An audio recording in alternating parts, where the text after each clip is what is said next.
Thank you అండి. మమ్మల్ని support చేయడానికి వచ్చిన అందరికీ థ్యాంక్ యూ అండి.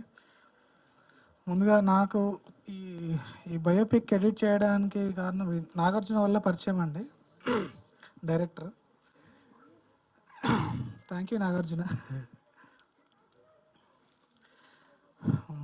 ఏం మాట్లాడాలో అర్థం కావట్లేదు. రెగ్యులర్ సినిమాలు అంటే ఏదో మాట్లాడేవాడిని, వచ్చి ఫస్ట్ టైం బయోపిక్ ఎడిట్ చేయటం. చాలా కష్టపడ్డామండి, టీం అందరం చాలా కష్టపడ్డాం. ఒక 20 డేస్లో షూట్ చేశారు ఇదంతా. ఆ టైంలో డే అండ్ నైట్ కష్టపడాల్సి వచ్చింది మేము, మా టీం అందరం. థ్యాంక్ యూ మా అసిస్టెంట్ ఎడిటర్స్కి, అసోసియేట్స్కి అందరికీ థ్యాంక్ యూ. ఈ బయోపిక్ ఎడిట్ చేసే అదృష్టాన్ని కలిగించినందుకు దుర్గా గారికి, ప్రవీణ్ మామిడాల్ గారికి థ్యాంక్ యూ.